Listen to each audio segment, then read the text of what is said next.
Јас лично се злачен и во ВМРО во далечната 1989 година, кога тоа уште не беше политичка партија, што се викаше ДПМН, туку беше само ВМРО. Бев прва година средно, на еден другар му реков дека сакам да се злаченам, врзан муабет, и по некој ден ме запозна тој со еден дечко, демек што може таа работа да организира. Ко памтам кој беше дечкото, сега не ќе да го кажувам, да сочувам се вака јавно, и ми вика тој дечкото ќе завршиме работа. Ама нема после, не ќе се премислив да ме отпиши. И сако ми го рече тоа малку се подуплашив јас. А ми беше срам сега да покажам слабост. Прва година средно, значи тинејџер, така на. И така една вечер ојдовме во една куќа крши турското училиште во тука во Битола и вака се вртевме позади себе како на филм да не прати. Куќата имаше само еден постар човек насред купишта книги, документи, некои хартии. Дечкото што ме однесе се представи на човекот, ме представи мене на човекот а човекот беше така постар, многу љубезен и ми даде хартија на пристапница на фотокопирана. Ја пополнив и тоа беше тоа. Ми рекоа дека ќе ме побарат ако треба нешто и на заминување, значи сега кога излегуваме од куќата, тој постариот човек ме подзастане и ми вика: "Слушај, мој да кажуваш на никој за ова. Нити на мајка ти, нити на тата." И да ви кажам, многу сериозно си го сватив јас тоа. Од тоа време, значи немаше некаков политички ангажман како што ние денес го сметраме политички ангажман. И на дете од прва година средно, претежно активностите беа, лепевме постери. Од Љупчо имав еден постер, па имавме постер со лавчето со Македонија напишано на него. Па имавме разни други, така како постери буквално, некако на другиот постело. И ги лепевме низ градот на вечер и генерално во страф од полицијата. Не беше заебанци работата, значи кажуваа дека ако те фати полиција кај што лепиш, ќе јаеш кјотек. За среќа мене никош не ме фатија и сега за волја на вистината не бев јас на толку многу такви акции за лепење и поскоро година дена од која јас се ангажирав на тој начин. Една вечер мајка ми и татко ме викнаа на разговор и во тој разговор ми објаснија дека мојот чичко Ѓорѓи Котевски се кандидирал за пратеник од партијата ВМРО ДПМН на предстојните избори. Тоа беше 91. Му беа изненадени кога му кажав дека јас сум веќе член на таа партија, веќе подолго време, значи добра година и поќе. И малку ми се налутија. Подоцна чичко ми раскажуваше дека ја нашол мојата пристапница и беше многу горд на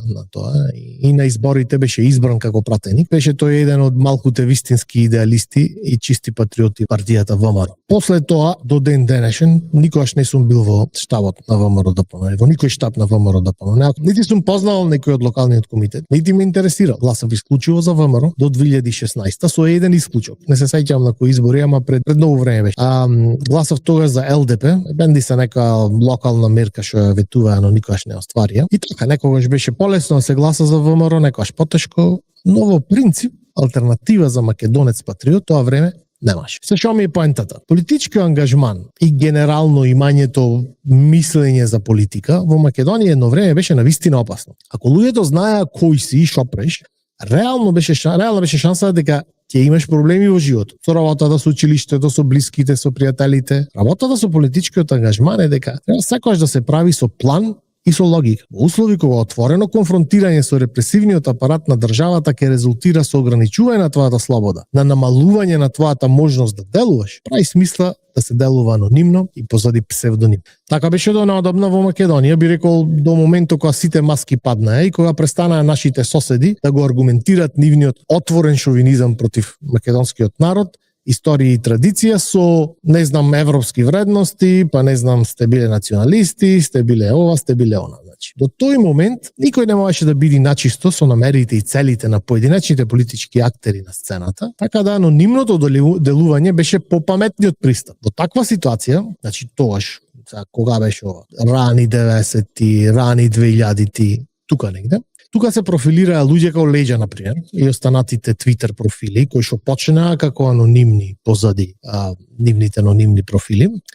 И со текот на времето, да речеме тие со организирање и со средби, ги научивме кои се. И генерално мислам заклучно со шарената револуција, анонимното делување можеше некако да се оправи. Но тоа денес поќе не е случај. Принципијалниот проблем на политичкиот активизам денес не е заканата од репресивниот апарат на државата, туку апатијата на луѓето. Верувањето дека некој ништо не може да промени никој човек. Дека државата, институциите, самиот јавен дискурс е толку многу дисфункционален, што нема воопшто смисла да се да. Или ќе те изигнорират, или ќе те прогласат за ти љубоморен си, збораш дека, не знам, имаш љубомора, или ќе те прогласат за некој заглавен во минатото. Во секој случај, секаков ангажман изгледа скоро бескорисен. Значи, тоа е проблемот што го имаме ние денес. Не дека имаме низок ангажман, туку дека мислат луѓето дека бескорисен ангажман. Не веруваат повеќе луѓето ни во организации. Значи, порано веруваат дека еве сега во било кој момент ќе се формира некаква нова партија, ново движење, нова организација, која што ќе напиши во статутот како што вика леđа дека треба седат цвета, дека треба преспански да се поништи, дека сите бебиња треба се среќни, да не трпат за јадење.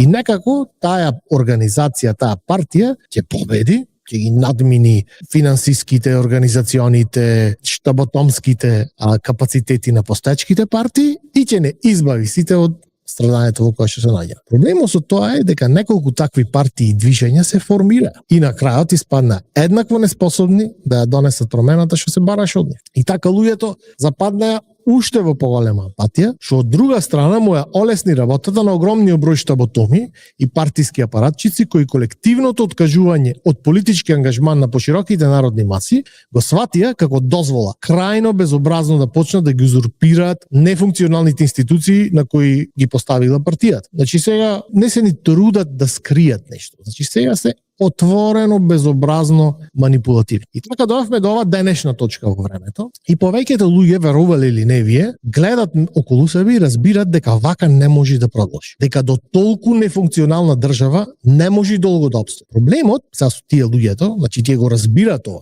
Проблемот со нив е дека тие не му веруваат нити на индивидуалци, нити на организации. И са секој поединечно се осеќа осамен во неговите политички убедувања. Тоа секој се однесува со сомнеш кон кругот на луѓе кои што ги познаваат, затоа што знаат дека може да се полни со штаботоми, со луѓе кои што се откажале од буквално од било каков ангажман или луѓе на кои што обично не му е гајле. И сега, во ваква ситуација, имаме уште луѓе кои што од позади заштитата на анонимноста на Твитер или на било кој друг општествен медиум постират запалени статуси за некаква борба што требало да се направи, како храброст недостасувала и мислат дека живеат во светот пред 2018 каде што таквата активност имаше шанса нешто да изроди. Но денес, се што имаш ти да напишеш позади анонимен профил, му е познато на луѓето, сите го знаат. Значи немаме ние поиќе нешто што да речеме ги шокира луѓето, некој откровение што може да се напиши од било кој и тоа некако да влие на луѓето. Сите знаат што се проблеми. Никој поќе не ги ни крие.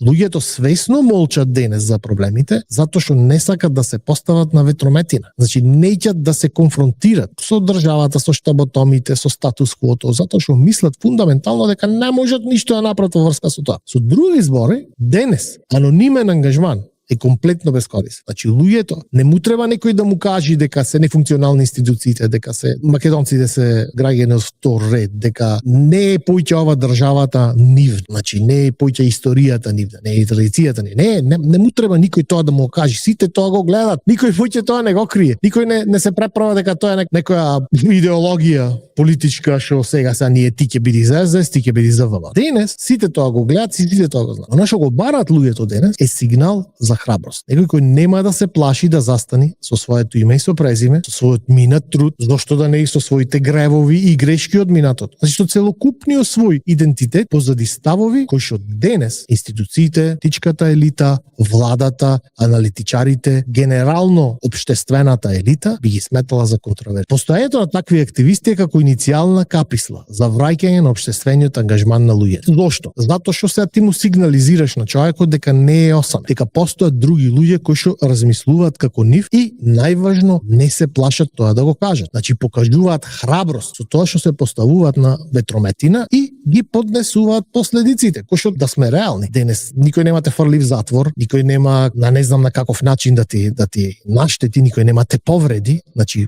тоа е големиот парадокс што поставување на ветрометина тука не значи дека ти некако ќе се ставиш на милост на немилост на репресивната држава. Тоа само значи дека ќе изгубиш, да речеме, некои другарства, ќе изгубиш некакви привилегии што ги имаш. Најлошото што може да ти се случи, што еве да речеме е активно лошо, абсолютно лошо е да изгубиш работа која што ти ја дале од партија или некој што е индиректно поврзан со тебе, роднина, пријател, близок, да му наштети некој за тебе да ти. Значи индиректни се работите. Кога ќе речем се поставаш на ветрометина, тоа значи. И конечно, луѓето што се ангажираат директно со свое име и со презиме, не анонимно, му дават дозвола на некој друг кој што ќе го види нивниот ангажман и тој да се охрабри и да застани позади своите ставови. Значи денес не ни требаат анонимни паметњакови, ни требаат луѓе со минат труд, луѓе кои има кој да ги препознае во нивната средина, да излезат и да си ја кажат вистината. Па макар и со ризик дека ќе имат некаков дискомфорт. Ја поминавме ние точката на лабав дискомфорт одам. Значи државата ни замина, систематски ни уништуваат и на крајот ќе испадне дека сите работи што сме ги прифатиле со пиштол на слепочница ќе бидат за ништо. Еве сега Европска унија, затоа што престана нив да им биде